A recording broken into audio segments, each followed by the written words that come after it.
Hello and welcome to the Chilled Cardano podcast. I am Eric and this is my co-host Mike. How you doing this week, Mike?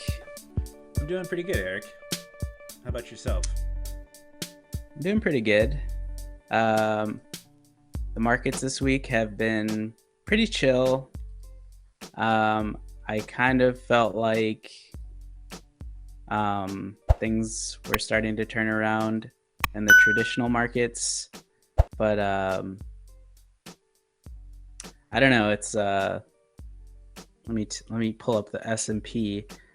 It just seemed like we had some really good days. I don't know if you pay attention to the traditional market, but Oh yeah, lately the Bitcoin has been like hand in hand with the S&P. So it's been correlated for I quite just some time now.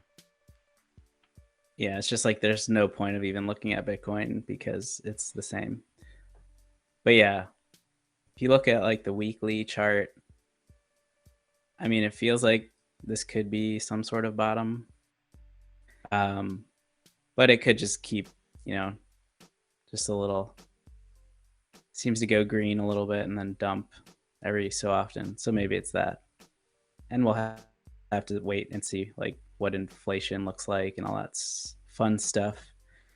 But I don't know. I felt a little more hopeful this week. How about you? Yeah, the same. It's I'm trying to accumulate as much as possible. So for me, when I see the prices going up, it kind of hurts my feelings in a weird way because I was like buying 44-cent Cardano and now it's at 47, 48, which isn't like huge, but it's weird when you have this macro landscape and everyone's telling you like the sky's falling, you know? And to me, I'm a very contrarian person. So I've been hearing the sky's falling from the macroeconomics people for since like February. And it's weird because it's like Austin Powers when the steamroller's going and the guy standing in front of it and screaming stop and it's like it's going like it's like you're gonna die if you don't move, Slowly getting there. right? Yeah, Yeah. and I feel like that's what the market is right now. It's like you better get out. It's time to get out. Like it's gonna happen. Like this bad thing's gonna happen, and it's like, well, at a certain point, you gotta kind of put your feet down and be like, I'm gonna be here for a while. Like I'm not going anywhere. So do what you gotta do. You know, Crush. Uh, crush me. I'm gonna buy that. I don't care. Like go down to 2 cent. I don't care. Like whatever.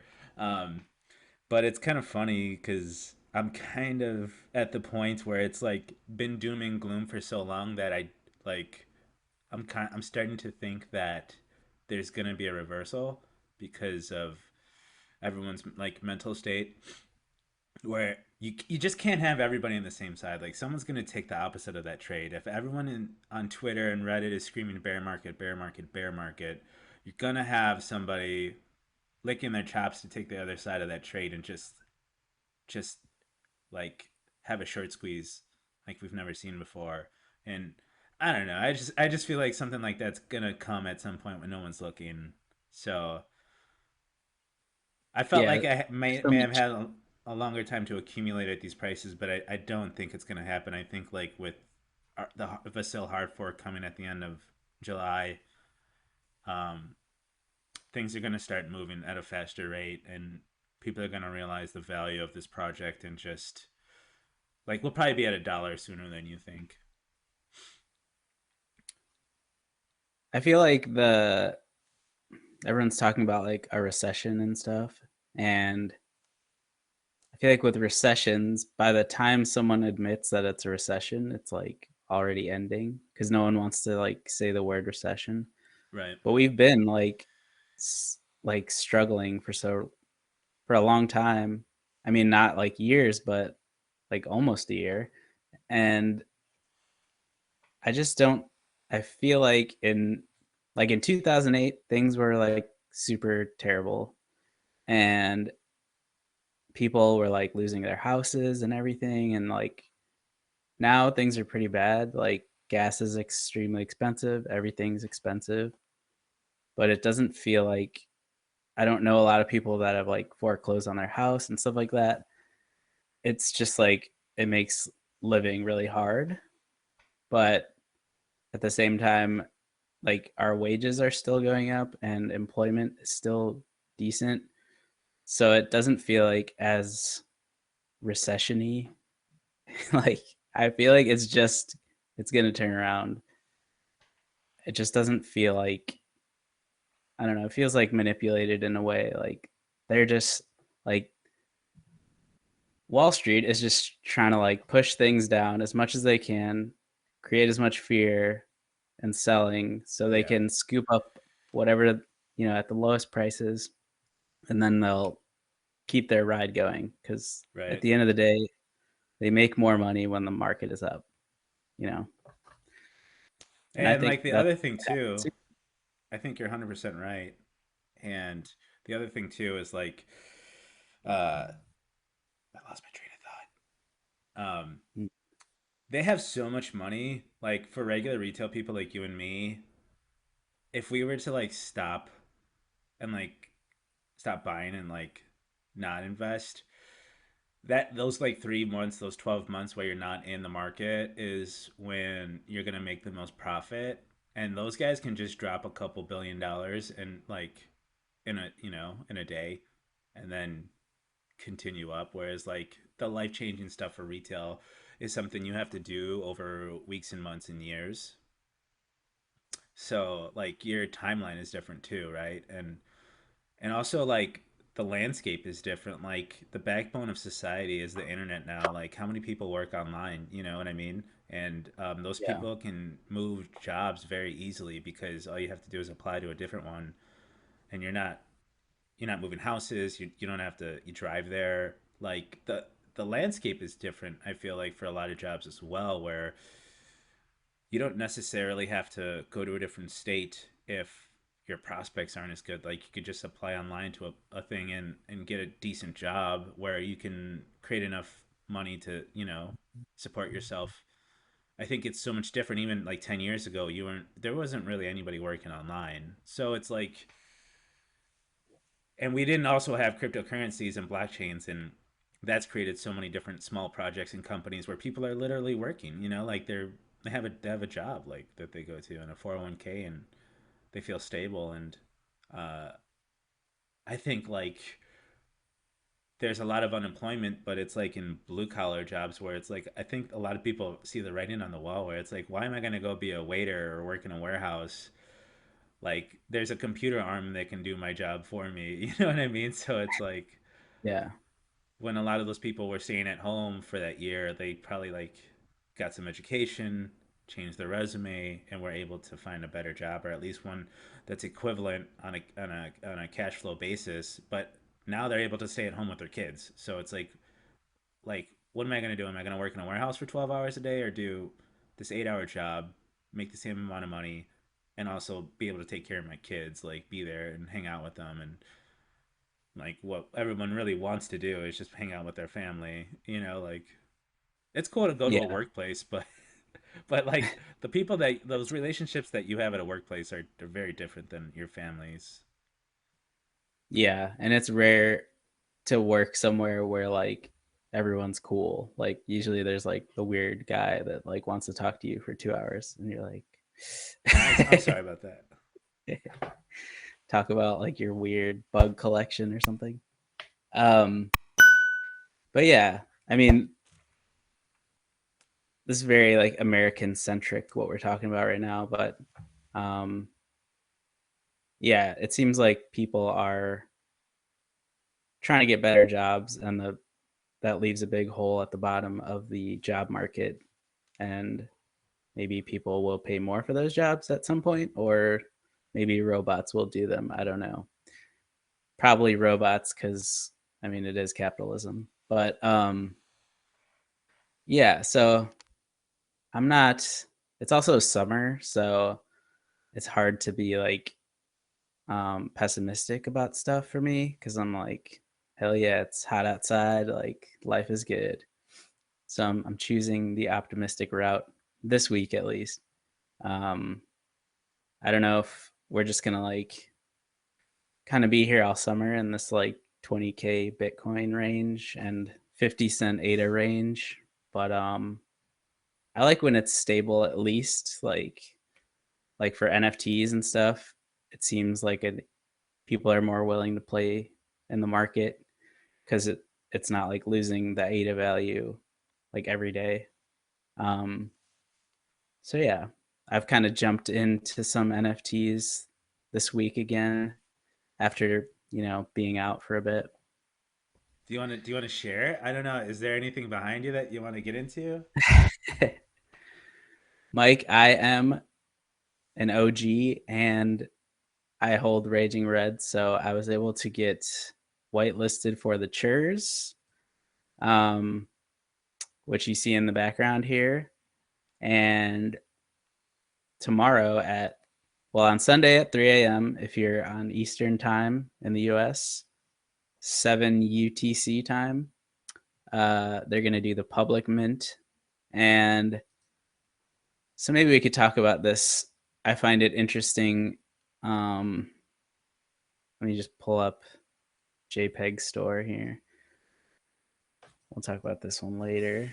Um, for the chairs, Mike. This is what I'm talking about. Um, I've been following this project for a long time. Well, long in the crypto time span, I guess, but for a few months. And I think the artwork is like incredible. I think it's really fun and different. It's from the creators of Raging Reds, but these are the churs. But And the weird thing is if like, if you guys want to know more about those projects, we actually did an interview with them a couple months back. So check that interview out. It was a good one. yes, yes, it was a good one.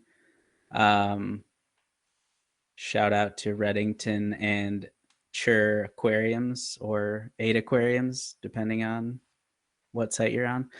But yeah, right now, like I find it very odd, like the lack of hype around the project.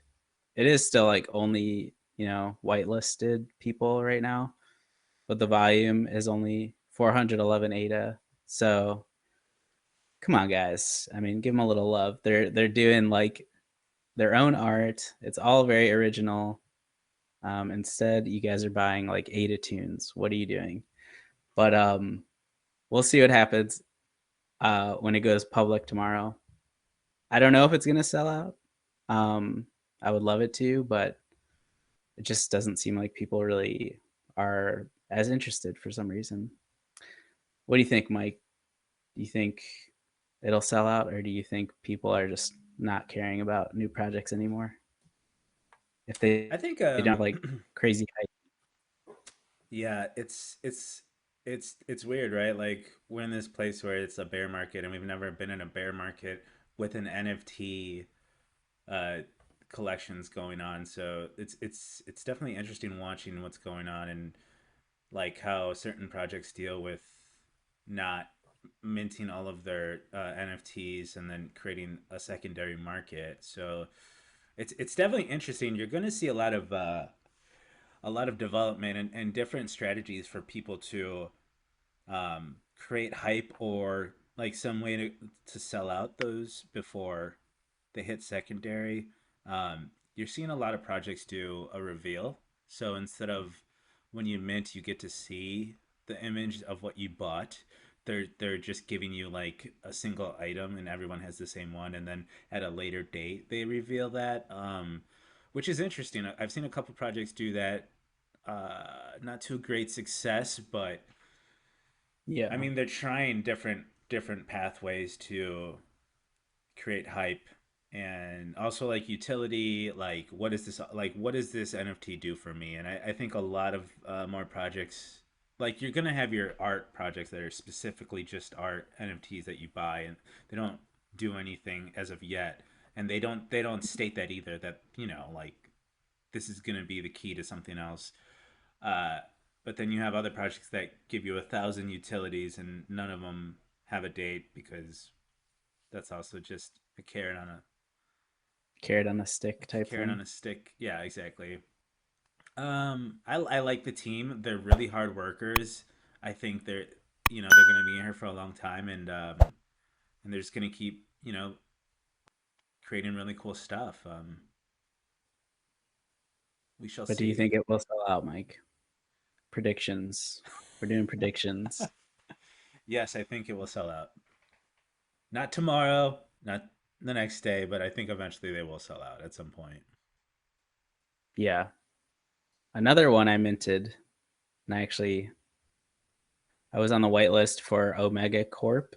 Um, and if you had two Omega Corp, um, what are they called? I don't know, robots. The original Omega Corp guys. You get one of these parts for like a spaceship, which is kind of a cool idea. And if you collect three of the parts, you get to create a spaceship in their app, their D app that they have or website. Um, Is that live? The just app creator? um, it doesn't have the actual spaceship like creation part live yet, but it is like existing. But you can just look at your NFTs right now, so it's nothing crazy. But And how does this incorporate the other project, like the profile picture of Megacorps? so I think Does they're it gonna at have all, like or is it like metaverse different? type thing. Okay, Um, and these are the your vehicles for getting around, basically. Um, so but it's like yeah, the cornucopia's rocket right. thing. Okay, and they're cheap, I think guys. So if you want one, definitely scoop these up now because I feel like over time they're just going to get more and more expensive. yeah, and they minted whitelist mint was 15 ADA, and the public mint it might be live now, maybe like half an hour ago. So that's 30 ADA. So it's another one I'm interested to see if it's gonna sell out. Um, but I was lucky enough to get like one of the rarest ones, and I sold it right away. You uh, didn't sell it. You got an offer made to you, correct? yeah, so I was Why don't gonna you tell sell us it. about that? Sure, Mike. Let me tell you about that. I had the spaceship chassis, which it looks kind of cool. I kind of wanted to build it, this spaceship orbiter. Um, and no one, there was only one listed before me, and someone bought it. And then I was like, let me list it for like crazy amount just to see if someone buys it. Otherwise, I'll just make it out of the parts. But they were kind of expensive. So I listed it for 300 ADA. And for the first time ever, Mike, someone made me an offer for 200 ADA. Let's And I go, was dude. like, 15 ADA to 200 ADA. I got to sell this thing. And and I did. And I think it's still the highest sale. So go me, Mike. Well Um, done, sir. You finally did it. You can retire, quit I your day can't. job. Yeah, it's a game changer. It totally makes up for all the ADA I spent on the regular Omega Corp ones. It doesn't. Um, but yeah, it was cool either way. But I'm starting to get more like trying to find out ways to make money in the bear market or make ADA because I'm just trying to stack ADA. So like this past week, I've just been trying to flip stuff, and then it's been working out. But um, you really gotta like for some. It's gonna sound dumb, but for me, it's more like a feeling. Like I have a feeling people are gonna like these, and like even if I don't like totally get it or something, it's still okay to like see what happens. Um, but sometimes I'm wrong and then I get screwed over. But I've been up lately, Mike, and now I'm realizing I sound like a degenerate gambler right now. But No, not at all. I think you're definitely getting a different strategy going. I think it's interesting, and I've been thinking about this a lot lately. Is like people keep criticizing the price of these projects on Cardano compared to Ethereum, where Ethereum projects are just insane prices sometimes. Like the floor is like usually one ETH, which is like around $1,000 right now. And I think, which is really cool and kind of what Cardano wanted to become, and like after, especially going after like Africa and stuff, is like, and with transaction fees being so low, is you're getting a different demographic, right? A different buyer where people who just don't have a ton of money are here, right? So those mint prices where Omega Corp starting at 15 ADA is perfect because Yeah. it really lets people who, and let's be honest, like the average wage in America is like 38,000. So like even spending $100 on an NFT is a lot for most people. And so when you get those prices where it's like $15, it's like perfect because it's like a regular weekend warrior dude can come in here and buy his NFTs and then he could be set. So when he looks at prices that are like $15 for like an NFT, it's like it's like perfect for these guys. And if they flip it for 38, that's their wheelhouse. So I Yeah. think like a lot of these projects where even like 300 ADA is a lot. Like if you could start from a price point of 15, buy these things, hang on, and sell it for a couple hundred is kind of like a good expectation going forward, right? So Yeah. when you're minting these new projects, like instead of waiting for like it's become chilled kongs or a claymate or any of the any of the other OG space buds, um, just being able to be like, all right, my expectations are way lower now, and then just making profit. Like if that's if that's what you're in here for, if you're trying to flip NFTs, like I think that's a way better strategy than buying a Moon Boy for 170 and then waiting for it to try to go to 1,000. Like Yeah. especially right now, it just doesn't seem feasible in this market. So I think your strategy is like pretty good for the next couple months. Yeah. It's yeah, with like the 15 ADA, it's like such a low risk, you know. I was like, I'm just gonna get as many as I'm allotted, and it was kind of part of a plan to like do that. So I was like, I didn't like luck into it like I usually do, but I was like, I want to do this, and then I did it, and then that one sale paid for the whole mint and more. So like, if I could do that for like any mint, that'd be incredible. But like, it's hard to get. I know a lot of people try to get the rare stuff, and it's just like it's a crapshoot. But It is a sometimes you get crapshoot. lucky. So, but I still like to hold on to the like a good amount just to support the project in some way. I'm not a complete asshole. Well, you definitely don't you own like the number one on Omega Corp, like the number I one. do. I do own the rarest. Who knows if it'll ever sell? It's not even listed, but I'm just like I'm gonna wait until it maybe comes up in price. I know no one's gonna pay what I paid for it, so maybe You one day never I'll know, list it. man. But I like my Hello Kitty robot for now. Did you have any projects you were looking at this week? It's Hmm. from the team that's created Beyond Rockets City, and these are their PFPs. Uh, they just released, like they did that kind of mint where they just give you like, man, I wish I can go into this. Sorry. Uh, what do you look at? Can you see this or no? Sorry. Yeah, Can you see the I could see the PFPs? top four. Yeah, All right. why it's not showing up on your screen. Well, it's so I have OBS set up to record whatever I'm looking at. I just If you wanted to put make it sure. on, you have two screens or one? Uno. Oh, I'll have to set it up different next time. that's fine. Um, I've been checking out Beyond Citizens. They're 10,000 uniquely generated 3D voxel characters, and each of them have like They're like supposed to be made out of 8 DNAs with 300 traits, and I love the art. The art's very cool to me.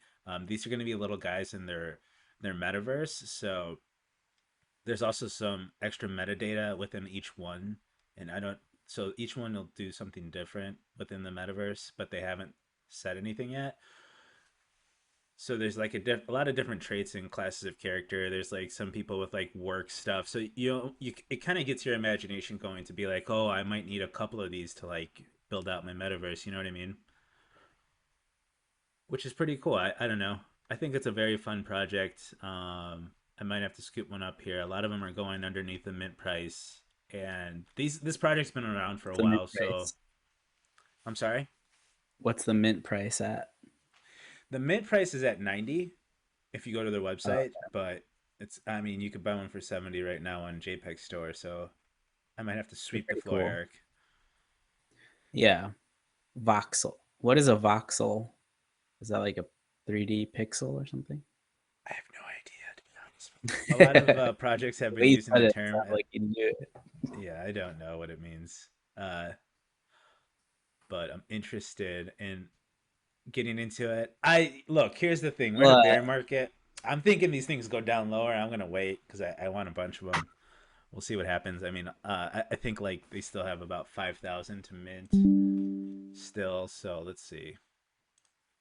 Mike, a voxel in 3D computer graphics represents a value on a regular grid in three-dimensional space, as with pixels in a 2D bitmap. In case you didn't know. Thank you, sir. But yeah, I I got some of those parapanes, and yeah, they went like immediately below mint, and just seems to be the case lately. Everything goes below mint, and then people stop minting. Um, except I think they actually sold out, but they had to do like if you buy one, we'll airdrop you one type thing Mm. just to sell out. Um, and even with the churs, they cut their amount from like 6,000 to 3,000. So everyone's doing different things to like try to sell out, but it's hard to get people to buy right now.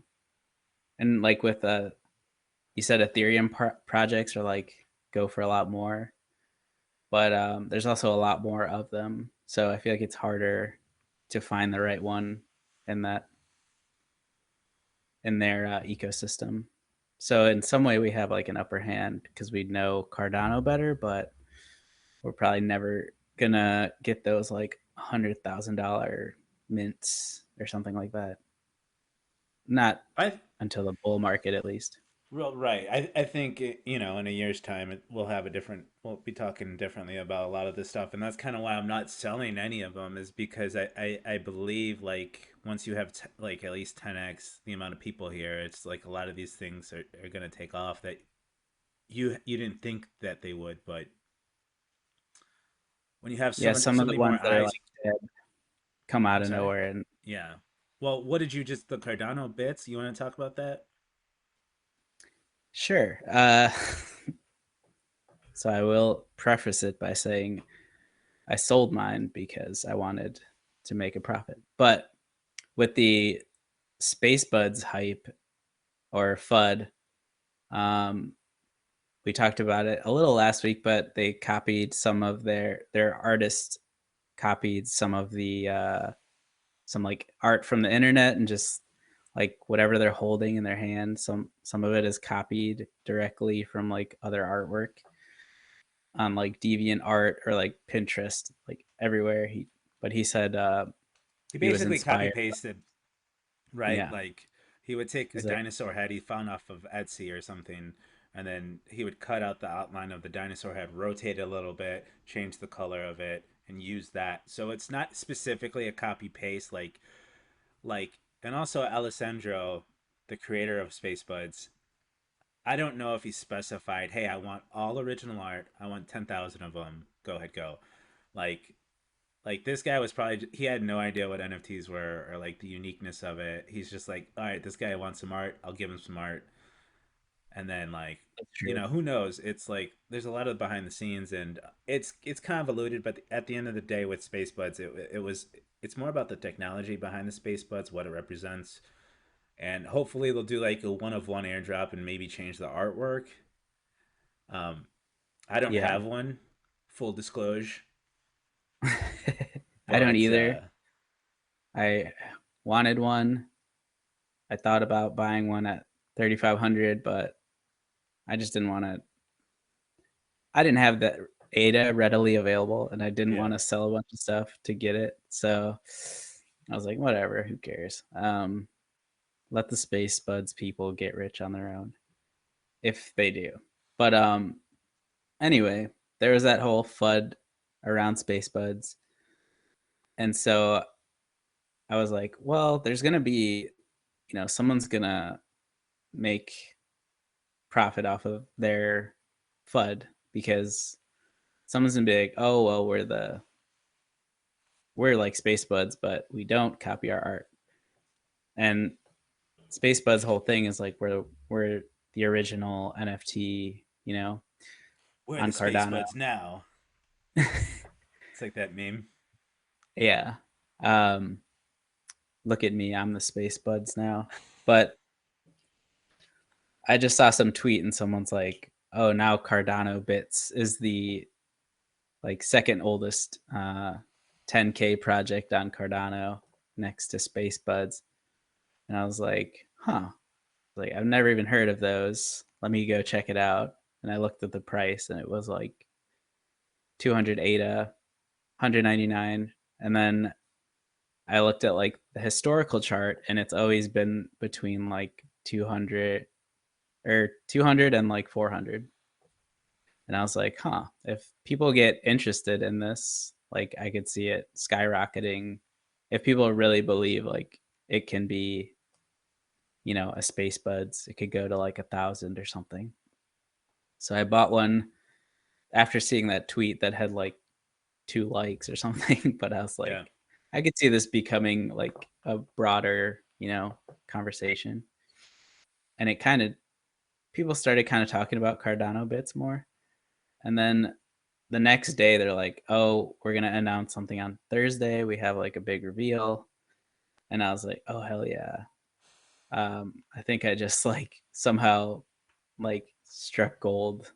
caught a And wave. so, yeah. And so it went from like 200 to like 350. And then I was like, man, this is pretty sweet. I wish I bought more type thing. But I was like, I had a certain amount set aside for like the churs and the Omega Corp.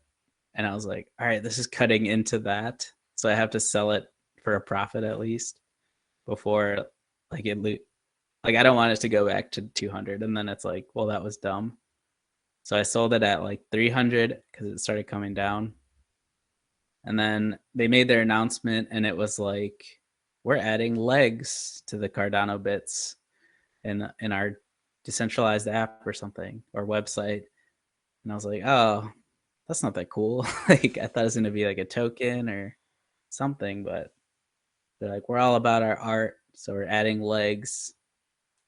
I mean, and then the price kind of dumped after that, and so that's how I made 100 ADA off of Cardano bits. Like I wanted to hold it longer, but I've made so many bad moves that I was just like, I gotta have a winner just to Right. keep up my own morale. So now it's at 220, but it's kind of always been in the same range. Nice, nice moves. I'll show a picture. I'll share my screen real quick because I didn't show what it looked like. So yeah, if you guys want to buy Cardano bits, second oldest 10K project, they're kind of cool, but um, need a little more utility, I guess. What about chilled Kongs? Did you see that? The they're gonna airdrop the Kong. They're doing like Kongs and I don't know if it's that voxel thing. What Hmm. was that project? Boss Cat Rocket Club. Oh, is that who it was? Yeah, Yeah. So but they're they're gonna. teaming up with Boss Cat Rocket Club to create like 3,500 NFTs for Kong holders, which kind of sucks because there's like 8,888 Kongs. So only like a third of us are gonna get one. But Um, Go ahead. on Discord, they're like, we want to make sure that everyone, at least, like, we're gonna try to make sure everyone gets one. Oh, Like, cool. so they're gonna like try to figure out because there are 8,000 whatever, but there's only 3,128 holders, so it could work out. But Nice. I'm sure now people are like moving them into different wallets and to get more than they're, you know. But either way, it's cool that they're going out of their way to try to like make sure we all get one. And I mean, that kind of made the price skyrocket from like 2,300 to 2,800. And then that just made me think like whenever the mushrooms come out, like people, it's going to go nuts, I think. Me too. Yeah, I think the mushrooms are going to be really interesting, and just seeing the artwork, I'm pretty excited about it. And I wonder if the Boss Cat Rocket Club chilled Kongs, like what's going to happen price wise if people are going to value them like a chilled Kong or just like any other project because um, I mean it's not a chilled Kong, it's a derivative, offshoot thingy, and So it's a what bear are you market. talking about the voxels that they're making, or are you talking about Boss Cat Rocket Club? I thought you said it was Boss Cat Rocket Club that Well, they're it's a collab, okay. right? It's a collaboration, Mm-hmm. and the voxel's like an offshoot. So, Boss Cat Rocket Club has been going up as well, but they've got Mm. their whole. They've got the. I don't really know anybody who owns one, but they have like their own thing going on, and They almost have like a separate subculture of like it's interesting because the guy, I guess one of the creator was like on the team of the Board 8 Yacht Club project, and he came over to Cardano and made Boss Cat Rocket Club. oh So really? it's very similar as far as like the roadmap, and they have like a metaverse, which is pretty interesting. Like they produce a lot of interesting stuff. I've almost wanted to get one. The artwork doesn't really speak to me, but the utility's there, so I could be enticed at some point in the future. But Yeah. I don't really like cats. That's my only issue. I don't either. Just not a cat guy. I'm a dog guy.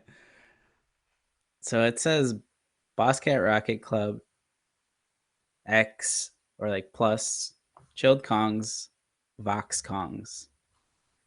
So I don't know. But I think it's just their partnership and they're calling it Vox Kongs. So Hmm. that's where I got confused if it was And part of that I'm gonna other be interested tier. to see uh, the Boss Cat Rocket Club metaverse. I think you might be able to use those Chilled Kong voxels inside their metaverse, which would be pretty sweet. I remember I did a poll on Twitter, like which one should I buy? And it was like the Good Charlotte Clay, Boss Cat Rocket Club, and then two other ones that are like that Ape Society one, and then another one in that price range. And I was surprised, like very few people said Boss Cat Rocket Club, and I thought they were like pretty popular. I was like, where is your community at? But Yeah, that's the thing. I don't know where the hell they hang out because I've never seen anybody even with a profile picture of a Boss Cat Rocket Club, and maybe one or two, but maybe somebody owns all of them and it's like one dude. I don't know. I don't know. yeah, maybe they're hibernating. I don't know. But yeah, I'm excited for that It's July 15th is when that's gonna mint. What's the mint price? Do we know? 25 ADA. That's not bad. Not bad at all. So they had an update the other day. It says, so the Chilled Kong team heard you and we discussed a way to give you a better experience in the upcoming mint. Here it is. A blockchain snapshot will be taken between Saturday and Sunday. For delisted Chilled Kongs, an internal and transparent process will occur to select final whitelist candidates from all holders. A text file will be posted for the ones who got selected. Further instructions on how to mint will be released this week. And we want to make sure that every CK holder has a chance to get at least one Vox Kong. So that's their process, Mike. Very cool. I'm excited for it. I've talked about this project before. It's called Beat Boys. Can you see this? Yeah. All right. They said we've been up to something. 200 gorgeous care packages are primed and ready to be sent to you. Our BFFs, we are just a little excited. Join the drop. So you enter this link, go to their website, which is pretty sweet. Nice. Get in here, and then so basically it was like a little game where you're like, what are they talking about? How do I get to this care package? And I like tweeted out to them, and they're like, oh, there's a hint. Check out the Netscape Navigator. So you go into here, and then basically, BB cares. The cat's out of the bag. We're mailing Beat Boys care packages to our BFFs. Would receiving a care package give you an extra boost? Stop by and say hi on Twitter, and we'll keep an eye out for you. These are real care packages, not airdrops, one per applicant. We're trusting you do the right thing. P.S. Non-holders welcome. Letter recipients welcome. No sweat. We will ship globally. So basically, you enter your details, and then Wow. they're going to send you something. I don't know. So I definitely did it because I'm a dork. You Um, doxed yourself. I doxed You myself. I was idiot. really worried about it because I've never done that before. I was apprehensive about it, but I was And also now like, there's a black why car would that this team? sits Why would outside your they? Yeah, there's been this weird dude outside my house. Uh, driveway. it's not the best privacy aspect, but I'm a dork, and I was like, I like this team. They've been making some cool NFTs, and I just didn't see why they would like. This is their scam. This is their way to like murder people and rob them. So I did it. Yeah. We'll see what happens. If I get something cool, I'll definitely show everybody. I'll do Yeah, an I'm excited unboxing. to We'll see. do an unboxing on air if And I if you get guys something. decide to do it, let us know what you get Yeah, in the comments or on Twitter.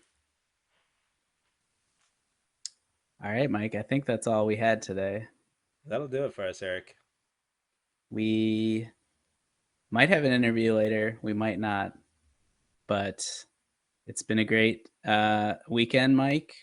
Looking forward to the bull run of 2022 coming next week. Yes, guys, and stay tuned. We have part one of our interview with the Opus Dao team. Um, we're gonna have a part two as well. So it's a short little interview. Definitely check it out. Let us know what you think, and we'll see you guys next week.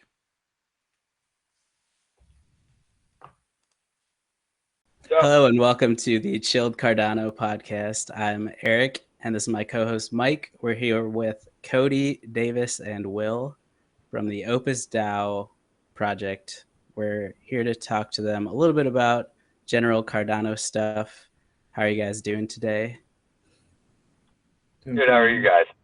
Great. Doing well. We're doing good, guys. I'm excited to have you guys on. Unfortunately, one of the other co-founders couldn't be here, so we're just gonna have a little bit more of a laid-back conversation. And before we started recording, Will was going into the ESG movement in what like is that more of a UK thing or the United States? Because I know certain governments are taking it a little bit more seriously, whereas like I feel like the United States it's a little bit more up in the air as far as like this is going to happen, like every company is going to have to abide by these rules, or am I? That's actually pretty spot on. One of the hiccups when it comes to the United States and things like this, whether they all agree with it or not, the big problem is you have the financial regulatory aspects, but then once that's straightened out, now you have to actually put it into law. So generally, it'll take a really long time for these things to become concreted where there's guidelines.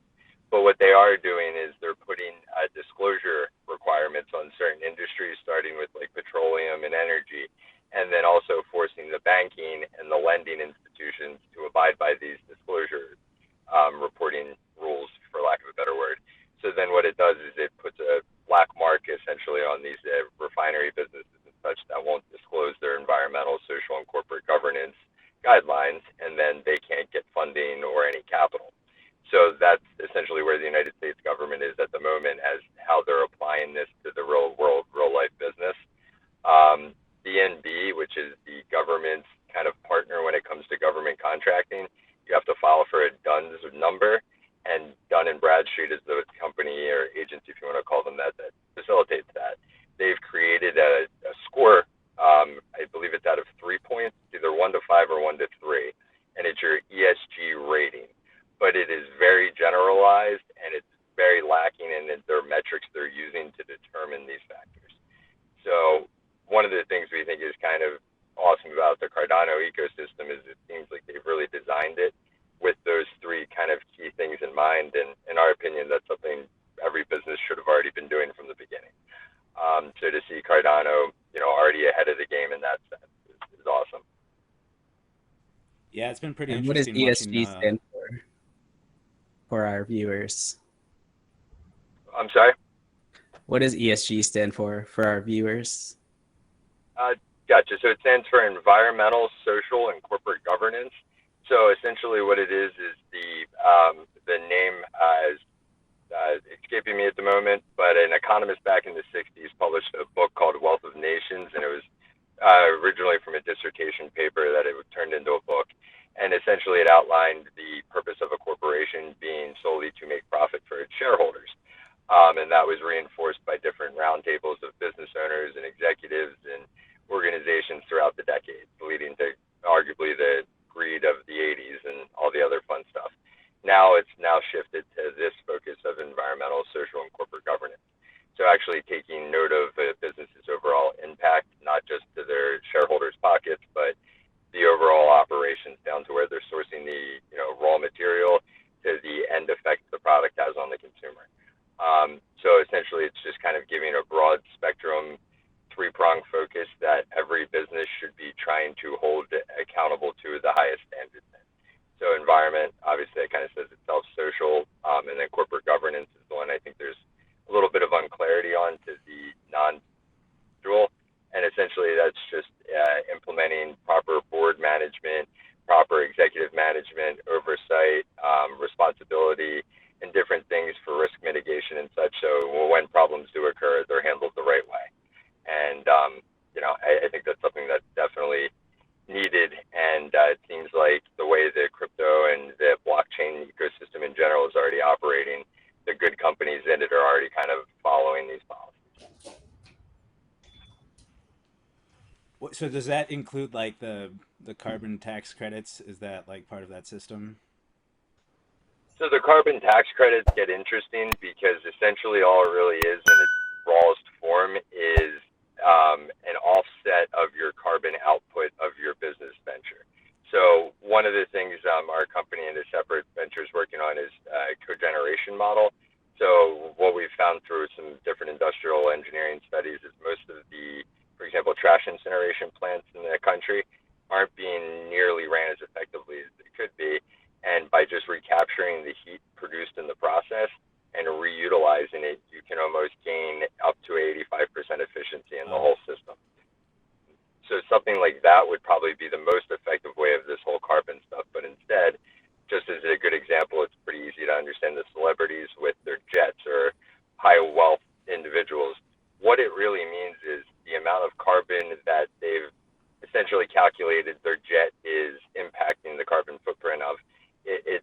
They're just donating money to a charity where some organization that claims they offset carbon and do some environmental good. So it's very loosely defined. There's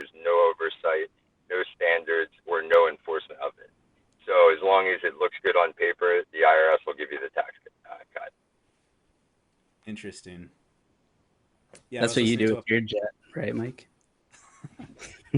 I was listening to a podcast yesterday, and they were talking about that. Like, somebody was creating an ETF, and it was still invested in certain uh, oil and stuff like that. And as long as it wasn't like in certain aspects of like, I want to say like porn or something, they were able to create like a ESG ETF that was like compliant with everything, even though it was still like a just basically a bunch of like companies that had to deal with like oil refineries and stuff like that, which I thought was really interesting. So it's like, is this really going to make the world a better place, or is it more of a narrative that's being created? I would say it's more the latter of the two, just because I've seen a lot of the same things where, and to be honest, on the same note, it's kind of interesting because, like, for example, the electric car craze, the newest kind of house, the Hummer H1, they claim, power charges in 10 minutes.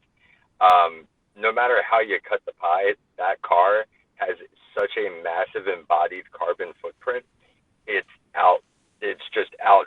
Even compares the Hummer H1 diesel they used in the 1970s in Vietnam. It is so bad for the environment because our way of generating electricity at this point is still really dirty in this country. Yeah. It's raw fuel, pretty much. Whether it's coal powered or however it's generated, it's still not clean. So these now awesome new cool electric cars everyone loves, the embodied carbon in the manufacturing process is still so impactful. It's worse than someone driving a polluting diesel with a bad exhaust catalytic converter. And that's something that's clearly identified. So it's kind of interesting, but it seems as though it could also just be part of the, I guess, what's being labeled as woke culture that some of the financial institutions are trying to take advantage of and just use to get more public support for the things that they aren't so proud of that they do. And it's a good point to bring up. It makes you wonder how much good our government's actually intending on doing, or if they're just trying to give everyone a quick out. Yeah. Yeah, we have to remember the oil companies are researching alternative energy sources too. They've spent over 100 years distributing energy globally, and it's hard to just build a new company that has that same capability. So there might be a situation where they no longer receive subsidies, or they just have no choice but to switch over to alternative energy resources because oil reserves aren't going to be around forever. And we're not waiting millions of years for them to come back. Yeah. So as far as like blockchain, were you interested in blockchain first, or were you interested in like environmental stuff, and then you saw like Cardano and you're like, this seems interesting? So as a company, one of the things we essentially do is just management consulting for pretty much any different types of companies, but through different growth stages and kind of change management. So with ESG or whatever the new current trend thing is at the time, that's kind of a lot of what comes up present in our work. Cody here actually is a friend of mine. We grew up together, and his business partner Chris had come up with the idea for the project. So they knew, one of the things we do is help businesses build new companies and things like this. So they had approached us. At the time, I was pretty unfamiliar with a lot of it and just knew I didn't know enough to get involved in it. So at the time, we weren't openly accepting any blockchain projects. Davis, however, personally was pretty heavily invested and had been adamantly trying to convince me it was worth going into to just start the research and development process internally. And kind of it all came together, and through the learning process of this project and just making sure we were in the right direction and researching the other platforms, Cardano really just stood out as having the most real world application and not just being a fad. I would compare it to like every other car company that tried to pop up, from the Wombly to the crazier electric car companies that have been around just as long, and then Ford. They did it right from the beginning. They didn't try to change. They didn't try to reinvent the wheel. They just did what they did very well and better than anyone else. And that's kind of how Cardano stuck out. It seems like like they really found the niche. Yeah, it's the peer-reviewed academic process instead of just releasing things as fast as you can just because it's a new feature that you can use to excite your users and encourage people to buy more. Not sure exactly what their objective is, but being able to test things internally instead of just releasing them and hope everything works out for the best and making sure that it's capable of scaling is a really good, I guess you could say, method of operation that they have. When Charles Hoskinson departed from Ethereum and just had some disagreements with Vitalik and whoever else. So I really like what they're working on. Yeah, and then the Cardano community as a whole is just, to me, is just so much warmer and inviting than most of the other communities that are out there at the moment. It's like it seemed very much harder to try to get into anything in Ethereum or anything into any of these other projects and trying to get some type of alpha information. Then when I got into Cardano, that was completely different. It seemed like it was like just open and out for everyone, and everything's open source, and we're all trying to help each other in some way. And I really, really, really like that about Cardano as well. Yeah, people aren't just there to make money. They really believe in the platforms and the people building on. People aren't just there to make money. They believe in the platform and the blockchain and all of the communities. Yeah. I think this representation of blockchain technology and its separation from cryptocurrency, and how the public views it almost, where it seems like they view it as interchangeable when, from my experiences, it is completely kind of one is like, in other words, cryptocurrency is blockchain, but blockchain isn't always cryptocurrency. And I think Cardano is a great example of that and how to do it correctly. Yeah. So, do you guys feel like I mean, God, I want to ask you guys so many questions about your project, but it's just like Mocometa is definitely doing something different where they're bringing on as many other changes as possible. Is that something that you guys are looking into, or for you, is it like is Opus Dao going to be like a Cardano only type of like situation, or is it like as like opportunities come, like that's definitely something you have to look into? When the interoperability comes between different blockchains, it'll obviously be there in the marketplace, but we don't Mm-hmm. have any plans to use other chains for the time being. We're solely developing this on Cardano at the moment. Yeah, so if it comes down to it in the future, when we're able to implement into other chains and do some cross chain capabilities, it's possible. But right now, we really are wanting to stick with just Cardano because, again, it's the community behind it. If the community helps us now, we were able to get this up and running and make something that we actually think that we can do, um, then we would want to stay with that community. I don't think we would want to get away from it by any means. Yeah. No, it's definitely interesting, like the different security models too. Like Eric and I have definitely played around with the bridges and stuff like that. And it gets so sketchy once you start using MetaMask and you're trying to open different ports.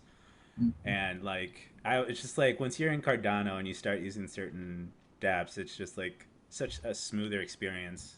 Just Yeah. using like an Yeah, Eternal wallet. Yeah, go ahead. yeah, you got to be careful with those bridges too. There are some exploits there, so there's the possibility you could have some of your assets lost. It's just such a new feature. Mm-hmm. Yeah. So Davis, when did you get into Cardano? I got into Cardano in March of 2018. Originally, I got into cryptocurrency and blockchain in January 2018 during the bear market. I still decided to invest because I thought it was a really good idea, regardless of the price. And the price appreciation came over the next few years, so I still did well. But I decided to stay in really heavily invested in Cardano because I believe, the price would come, the platform would start to develop further, and it might be in a better position to start to invest in some of the projects that are building on it as well. Now you guys seem to be like really interested in the NFTs as well. Like, what made you so like adamant that this is going to be like a main staple of like a smart contract platform like Cardano? So to me, the NFT, I guess to summarize, it made sense. So I understood that first, and then I think it was because its relatability to the traditional markets and how it can be kind of used to represent a physical asset, but on this digital economy, essentially, in a way that it wasn't traditionally available, and in some of the areas, for example, like real estate, where it is so convoluted and there's probably so much more cost to everything and expense to everything, including just our general cost of living as a result, because of simple things like no one knowing how to organize a deeds and records office, and there is no standard for that. And to find these things, you need to pay someone $60,000 a year just to occasionally go look in a box and pull a piece of paper out. Expense. And if they can't do it effectively even all the time, then it really gets bad. So if something like blockchain using NFT technology can simplify that and standardize it and create a process for the future and a model to replicate in other industries, some like, health insurance, for example, which gets even more complex, it really could be such a limitless tool to be used. And from our experiences, we keep seeming to find more and more applications for it.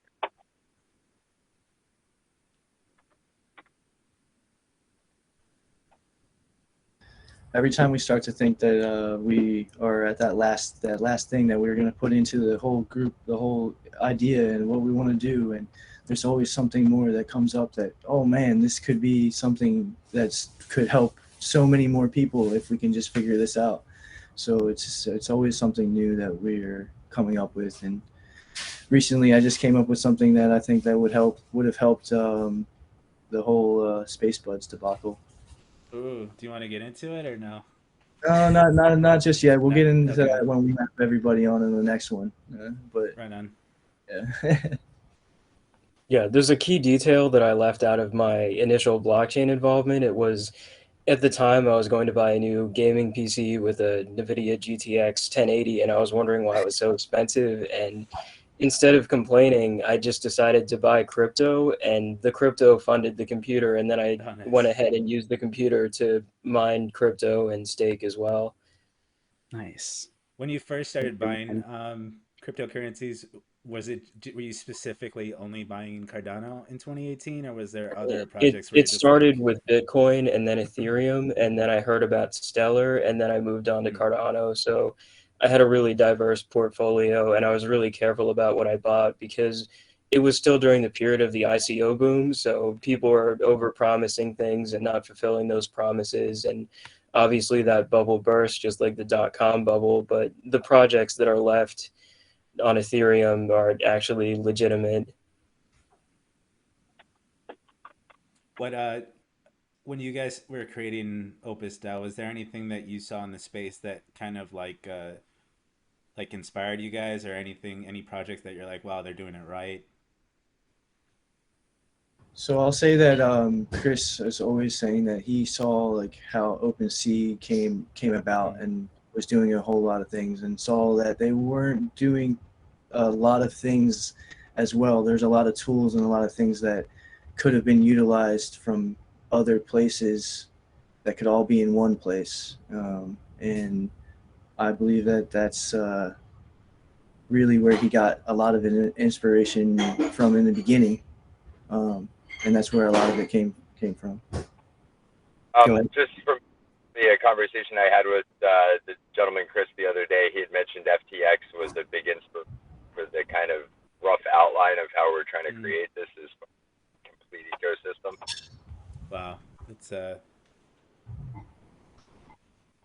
are big shoes to fill. I like the grandness of the project. If that's the company you guys are trying to keep.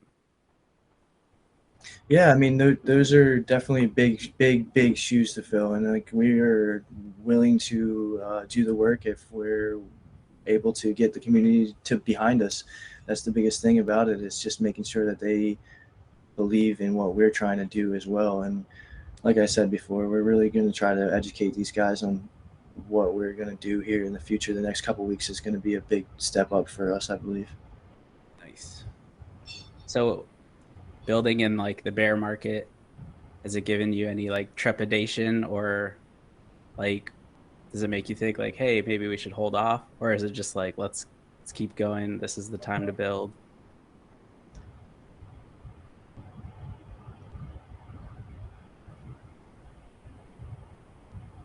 I can't hear him. Can you guys hear him or no? Oh, Yeah, I no. can't hear you. I'm sorry. Okay, You're there good. you go. Just from historically speaking, some of the biggest businesses in the country have been built during some of the worst economic downturns. As a company, we've had some pretty tumultuous times throughout the years, and generally speaking, when we kind of recommit and really believe in what we're working on already and ride it out, the persistence always pays off. I really do believe in what the blockchain ecosystem is working on. And I think, generally speaking, it's going to kind of weed out the people that aren't serious and also strengthen kind of the foundation of it all. So when this all does settle down, what's left will only be going up from there. Yeah, we're going to figure it out either way. So we're going to make this happen. It's just about really trying to get the community behind us so we can make them be a part of it too, because that's what we really truly want. But we're going to make it happen either way. So Definitely, as Warren Buffett says about bear markets, when the tide pulls out, you can see who's still left on shore. Mm. So You it's, guys, go ahead. No, I'm sorry. I was just gonna say, I think one of the best ways we could summarize what the end mission statement of Opus really is like Cody's saying, to really try to create the model for every other company to be able to follow, to kind of really make a community governed, managed, and involved ecosystem where they feel like equal stakeholders, not the technical term, but more of the colloquial sense of they feel involved and contributory to the overall success. Yeah, it's exciting. I really want to keep talking about it, but it's like, Yeah. as far as like,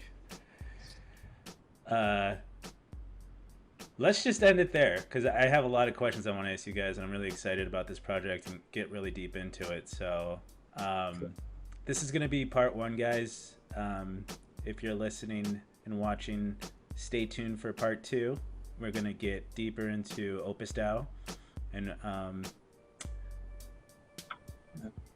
a lot more things about the project. So awesome. Thank you guys so much for having us on and letting us try to get out to the community and give a little bit about what we're about and who we are a little as well. No one really knows us too much yet, so as people, so this will help. yeah, definitely. Yep.